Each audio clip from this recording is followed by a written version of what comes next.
शांति।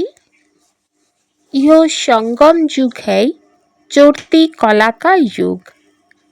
इसमें सभी का भला होता है, इसलिए कहा जाता चढ़ती कला तेरे भाने सर्व का भला। এই সঙ্গম যুগ হচ্ছে চড়তি কলার যুগ, অর্থাৎ নিজের জীবনকে অনেক ওপরে নিয়ে যেতে পারবে সেই যুগ চলছে। এই সময় সকল আত্মার ভলা হয়, অর্থাৎ ভালো হয়। এই জন্য বলা হয় চড়তি কলা তোমার কারণে সর্ব আত্মার ভালো হওয়া। बाबा सभी ब्राह्मण बच्चों को बहुत बहुत बधाइयाँ देते हैं। क्यों? बाबा सकल ब्राह्मण बाচ্চাদের অনেক অনেক অভিনন্দন জানান কেন? क्योंकि बाबा कहते तुम मेरे बच्चे मनुष्य से देवता बनते हो। तुम अभी रावण की जंजीरों से छूटते हो, तुम स्वर की राजाई पाते हो।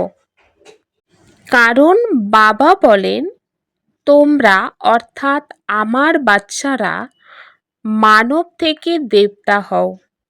তোমরা এখন রাবণের শৃঙ্খল থেকে মুক্ত হও, অর্থাৎ স্বর্গের রাজত্ব প্রাপ্ত করো।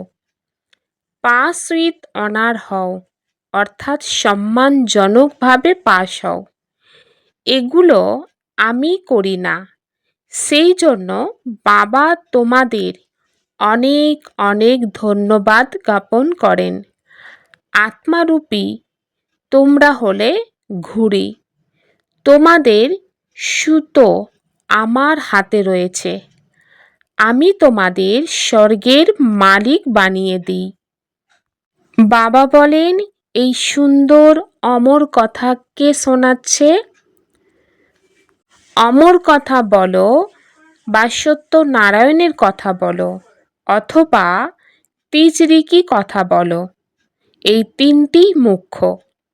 এখন তোমরা কার সম্মুখে বসে রয়েছ আর কে তোমাদের শোনাচ্ছে? সৎসঙ্গ তো উনি অনেক করেছেন, সেই সব স্থানে তো সব মানবকে দেখতে পাওয়া যায়। বলবে যে অমুক সন্ন্যাসী কথা শোনায়, শিবানন্দ শোনায়। ভারতে তো প্রচুর প্রচুর সৎসঙ্গ রয়েছে, অলিতে গলিতে সৎসঙ্গ রয়েছে। মাতারাও পুস্তক নিয়ে শাস্ত্র পাঠে বসে বসে সৎসঙ্গ করে। ওখানে তাই মানবকে দেখতে হয়, কিন্তু বাবা বলেন এখানের কথা তো হচ্ছে ওয়ান্ডারফুল, অর্থাৎ আশ্চর্যজনক। তোমাদের বুদ্ধিতে কে রয়েছে? বাচ্চারা জানে পরমপিতা পরমাত্মাই আমাদের বুদ্ধিতে রয়েছে। বাবা বলেন তোমরা বলো যে এখন বাবার সম্মুখে এসেছেন, নিরাকার বাবা আমাদের পড়ান। মানব বলবে সেই ঈশ্বর তো নামরূপের ঊর্ধ্বে। বাবা বোঝান নামরূপের ঊর্ধ্বে কোনো বস্তু হয় না। তো বাচ্চারা তোমরা জানো যে এখানে কোনো সাকারি মানব পড়ায় না, আর যেখানে যাও সমগ্র বিশ্বে সাকারি পড়ায়। এখানে সুপ্রিম বাবা রয়েছেন, যাকে নিরাকার গড ফাদার বলা হয়। তিনি নিরাকার সাকারের মধ্যে বসে পড়ান। এ হলো সম্পূর্ণ নূতন কথা। জন্ম জন্মান্তর ধরে তোমরা শুনে এসেছ অনেক অনেক নাম রয়েছে। ভারত তো অনেক বড়, যা কিছু শেখায় বোঝায় তারা সবই মানব, আর মানবী শিষ্য হয়েছে। অনেক প্রকারের মানব রয়েছে।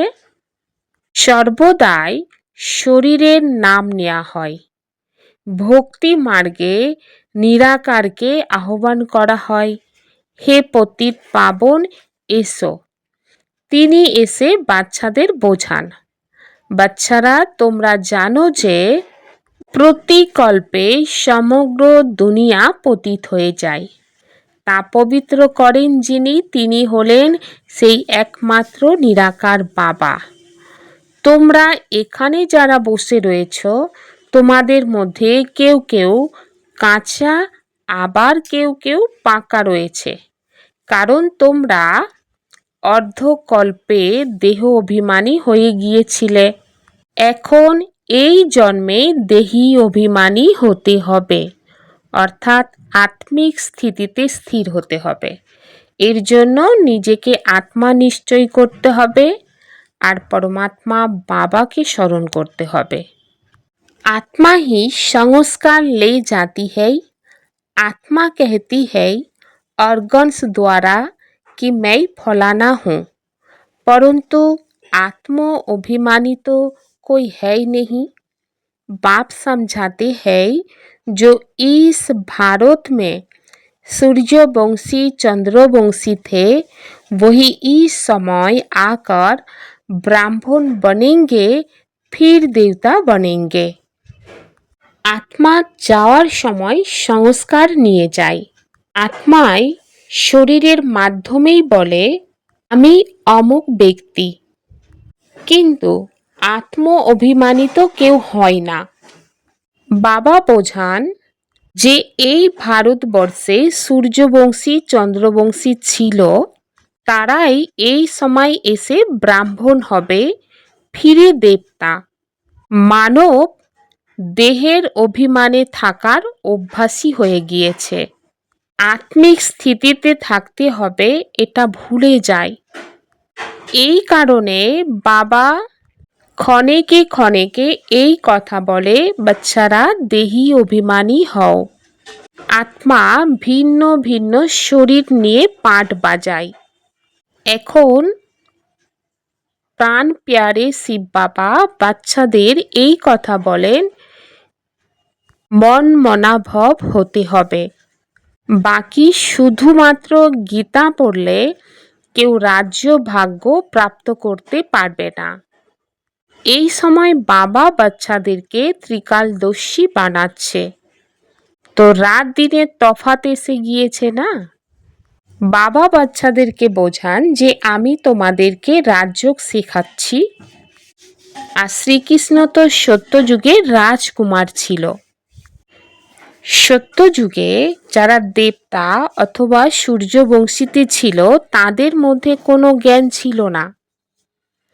সংস্কার ছিল শ্রেষ্ঠ কর্মের, বাকি জ্ঞান তো ছিল না। জ্ঞান সেই সময় প্রায় লুপ্ত হয়ে গিয়েছিল। জ্ঞান কিসের জন্য প্রয়োজন হয়? যখন মানব দুর্গতির মধ্যে চলে আসে, দুর্গতি থেকে মুক্ত হওয়ার জন্য সদ্গতির প্রয়োজন হয়, তখনই জ্ঞানের প্রয়োজন হয়। তো দেবী দেবতারা সদ্গতিতে ছিল, দুর্গতিতে নয়। সেই জন্য দেবী দেবতাদের এই জ্ঞানের প্রয়োজন ছিল না। अभी है कलियुग।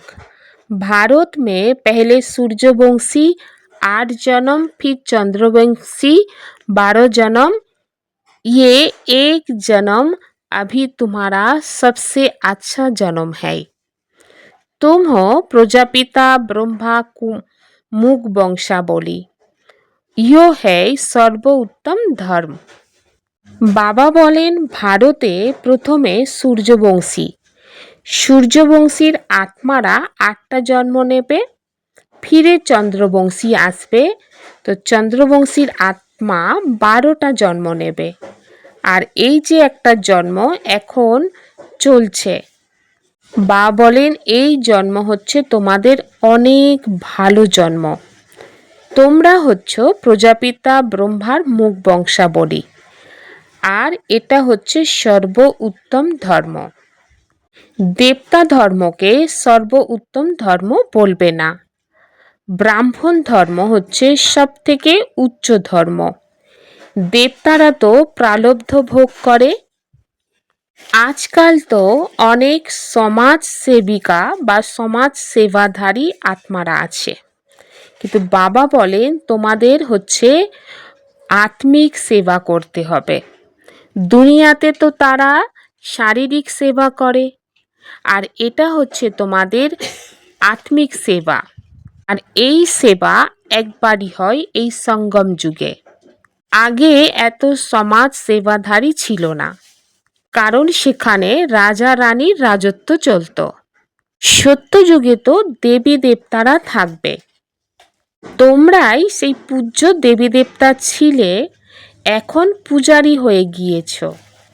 লক্ষ্মী নারায়ণ দাপরে যখন বাম মার্গে যায় তখনই মন্দির বানানো হয়। প্রথমে মন্দির শিব বাবার বানানো হয়েছে, যিনি সবাইয়ের সদ্গতি দাতা। তো সেই পিতারই প্রথমে পূজা শুরু হয়, কারণ শিব বাবাই এসে আত্মাদেরকে নির্বিকারী বানিয়েছিল। ফিরে পূজা হয় দেবী দেবতাদের। তো তোমরাই পূজ্য ছিলে, ফিরে পূজারী তৈরি হও। তো বাবা বুঝিয়েছেন চক্রকে স্মরণ করো। বাবা বলেন তোমরা সিঁড়ি দিয়ে নামতে নামতে একদম নিচে চলে এসেছ, এখন তোমাদের চড়তি কলা।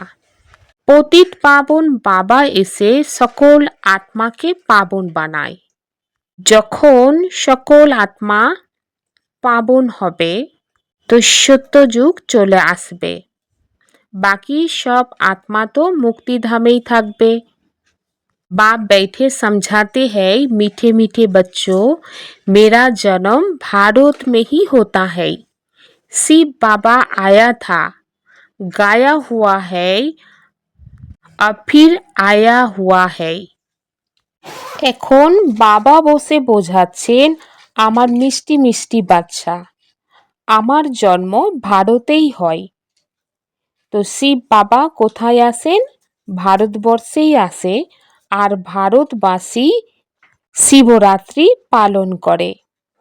বা বলেন বাচ্চারা তোমরা স্বরাজ্য পাওয়ার জন্য যজ্ঞ রচনা করো, আর সেই যজ্ঞেতে কত বিঘ্ন পড়ে, এখনো পড়ছে। মাতাদের ওপর অনেক অত্যাচার হয়। মায়েরা বাবার কাছে প্রার্থনা করে বাবা নঙ্গন হওয়া থেকে আমাদেরকে বাঁচাও, দুশ্মন আমাদেরকে ছাড়ছে না, বাবা আমার রক্ষা করো। এখন তোমরা 21 জন্মের বেহদের সম্পত্তি পাওয়ার জন্য বাবার কাছে এসেছ, এবং বাবার স্মরণের যাত্রায় থেকে নিজেকে আত্মা নিশ্চয় করে পবিত্র বানাচ্ছ।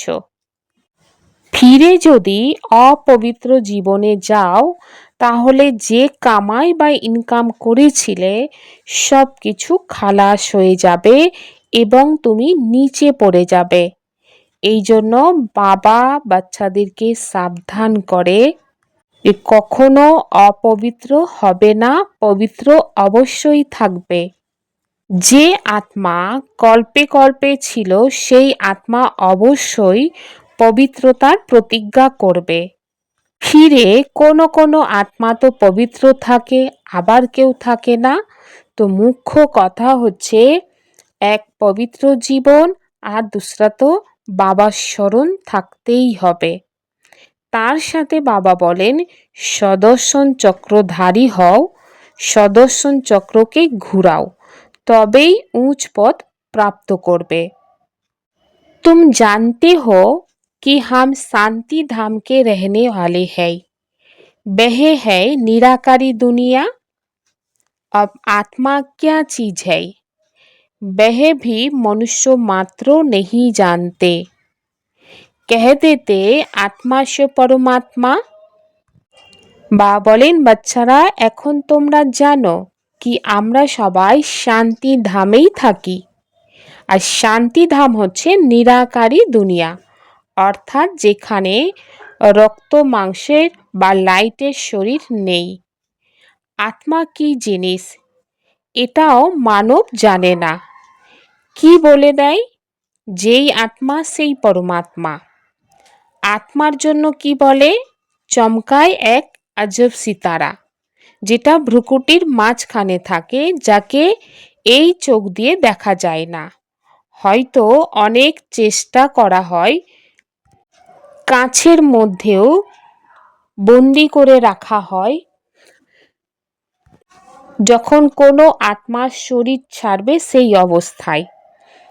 কিন্তু দেখা গিয়েছে কাঁচ ফেটে গিয়েছে, শরীর তো ডেড বডি, কিন্তু আত্মাকে দেখা যায়নি। তো মানব চেষ্টা করে আত্মাকে দেখার জন্য। আত্মা কি জিনিস, কিভাবে শরীর থেকে বেরিয়ে যায়, এগুলো তো মানবের জানা নেই। হ্যাঁ, বাকি এটা বলে আত্মা হচ্ছে তারার মতন দেখতে। দিব্য দৃষ্টি ছাড়া আত্মাকে কখনো দেখা যায় না। ভক্তি মার্গে তো অনেকেই সাক্ষাৎকার করে। লেখায় আছে, এই কথা বলে যে অর্জুন সাক্ষাৎকার করেছিলেন অখণ্ড জ্যোতিকে, এবং অর্জুন এই কথা বলেছিলেন যে আমি সহ্য করতে পারছি না। अब तुम जानती हो कि बाबा कैसे प्रवेश कर बोलते हैं, आत्मा आकर बोलती है, ये भी ड्रामा में सारी नूद है, इसमें कोई के ताकत की बात नहीं।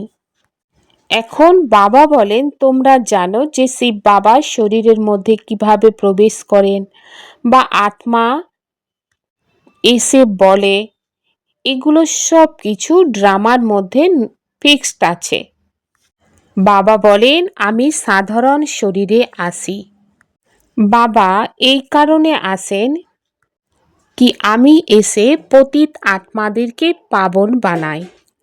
বাবা বলেন, আমি তোমাদেরকে স্বর্গে পাঠিয়েছিলাম, তোমরা স্বর্গে বা সত্যযুগে গিয়ে রাজত্বও করেছ। তোমরা এখন জানতে পারছো আমরা কিভাবে সিঁড়ি দিয়ে নিচে নেমে এসেছি, কিভাবে সিঁড়ি দিয়ে ওপরে উঠি, আবার কিভাবে নামি। এখন হচ্ছে সঙ্গম যুগ। সত্যযুগে তোমাদের একটাই ধর্ম থাকবে, এবং তাকে বলা হবে নির্বিকারী দুনিয়া, পবিত্র দুনিয়া। ফিরে দেবী দেবতার আত্মারা বাম মার্গে চলে আসে, তো পতিত হয়ে যায়। আর যেখানে যেমন রাজা রানী, সেখানে প্রজাগণ সেই রকম। রাজা রানী পবিত্র থাকবে, তো প্রজাগণও সেই রকম পবিত্র। भारत ही अविनाशी है, यो कोई को पता नहीं। भारत का कभी विनाश नहीं होता और ना कभी प्रलय होती है। यो जो दिखाते हैं सागर में पीपल के पत्रे पर श्री कृष्ण आए, अब पीपल के पत्रे पर तो बच्चा आ ना सके। ভারতবর্ষ হচ্ছে অবিনাশী, এটা কারোর জানা নেই। ভারতের কখনো বিনাশ হয় না, আর না কখনো প্রলয় হয়ে যায়। এই যেখানে দেখায় সাগরে পিপল পাতা, শ্রীকৃষ্ণ ভেসে আসে। এখন কোনো পাতার মধ্যে তো একটা বাচ্চা আসতে পারে না। বাবা এটা বোঝায় যে তোমরা আত্মারা গর্ভ থেকেই জন্ম নেবে, এবং অনেক আরামসে তোমাদের জন্ম হবে। আর গর্ভকে ওখানে বলা হয় মহল। এখানের তো মাতৃগর্ভ জেলখানা, সত্যযুগের মাতৃগর্ভ হবে মহলের সমান। আত্মাকে প্রথম থেকেই সাক্ষাৎকার হবে যে এই শরীর ছেড়ে আমি দুসরা শরীর নেব, কারণ ওখানে প্রত্যেক আত্মা আত্ম অভিমানী অবস্থায় থাকে। এখানে তো মানব না রচয়িতা পরমাত্মা বাবাকে জানে, না পরমাত্মার রচনা অর্থাৎ শ্রেষ্ঠ দেবী দেবতা যারা, তাদেরকে সঠিকভাবে জানে। এখন তোমরা বাচ্চারা জানো, কারণ বাবা এসে তোমাদেরকে জ্ঞানের সাগর বানাচ্ছে। তো তোমরা মাস্টার সাগর, আর তোমরা মায়েরা হচ্ছ নদী। জ্ঞান মানসরোবর আছে, এটা হচ্ছে জ্ঞান নদী। তোমাদের পবিত্র গৃহস্থ আশ্রম ছিল, এখন পতিত। বাবা এই কথা বলছেন যে তোমরা সর্বদাই স্মরণে রাখো কি আমরা আত্মা। এক বাবাকেই স্মরণ করতে হবে, আর বাবার ফরমান বা আদেশ যে কোনো দেহধারীকে স্মরণ করবে না। এই চোখ দিয়ে যা কিছু দেখছো সব কিছুই খতম হয়ে যাবে। সেই কারণে বাবা বাচ্চাদেরকে বলছেন তোমাদের মনমনা ভব আর মধ্যাজি ভব হতে হবে, কারণ এই দুনিয়াটা হচ্ছে কবরস্থান। কবরস্থানকে ভুলতেই হবে। মায়ার তুফান তো অনেক আসবে, এতে ভয় পাবে না। তুফান অনেক আসবে, কিন্তু কর্ম ইন্দ্রিয় দিয়ে কর্ম করবে না। তুফান কখন আসে? যখন তোমরা বাবাকে ভুলে যাও। আর বাবার স্মরণের যাত্রা একবারই হয়। এটা হচ্ছে মৃত্যু লোকের যাত্রা। অমর লোকের যাত্রা হচ্ছে নিজেকে আত্মা নিশ্চয় করে পরমাত্মা বাবাকে স্মরণ করা। আর বাবা বারবার বাচ্চাদের এই জায়গায় সাবধান করছে যে কোনো দেহধারীকে স্মরণ করবে না, বাবাকে স্মরণ করবে, তাহলে পুরোপুরি নাম্বার নিয়ে পাस होते पारबे। पास विथ ऑनर होने के लिए एक बाप को याद करना है, किसी भी देहधारी को नहीं। इन आँखों से जो दिखाई देता उसे देखते भी नहीं देखना। সম্মানজনকভাবে পাস হওয়ার জন্য এক বাবাকেই স্মরণ করতে হবে, কোনো দেহধারীকে নয়। এই চোখ দিয়ে যা কিছু দেখছো এই সব কিছুকে দেখেও देखबे ना। हम अमर लोक की यात्रा पर जा रहे, इसलिए मृत्यु लोक का कुछ भी याद ना रहे। इन कर्म इंद्रियों से कोई भी विकर्म ना हो, ये ध्यान रखना है। আমরা অমর লোকের যাত্রাতে যাচ্ছি, এই জন্য মৃত্যুলোকের কোনো কিছুই যেন স্মরণে না আসে। এই কর্ম ইন্দ্রিয় দিয়ে কোনো বিকর্ম করো না, এটা তোমাদের ধ্যান বা অ্যাটেনশন রাখতে হবে। अपने शिक्षा स्वरूप द्वारा शिक्षा देने वाले शिक्षा संपन्न যোগ্য শিক্ষক ভব। নিজের শিক্ষা স্বরূপের দ্বারা শিক্ষা প্রদানকারী শিক্ষা সম্পন্ন যোগ্য শিক্ষক ভব। যোগ্য শিক্ষক তাকে বলা যাবে যে নিজের শিক্ষা স্বরূপের মাধ্যমে শিক্ষা প্রদান করবে। তার স্বরূপ শিক্ষা সম্পন্ন হবে, তার দেখা চলা কাউকে শিক্ষা দেবে। যেরকম সাকার রূপে কদম কদমে প্রত্যেক কর্ম শিক্ষকের রূপে প্র্যাকটিক্যাল দেখেছ, যাকে অন্য শব্দের চরিত্র বলে। কাউকে বাণীর দ্বারা শিক্ষা দেয়া তো কমন ব্যাপার, কিন্তু সবার অনুভব করতে চাই তো নিজের শ্রেষ্ঠ কর্ম শ্রেষ্ঠ সংকল্পের শক্তির দ্বারাই অনুভব कराओ।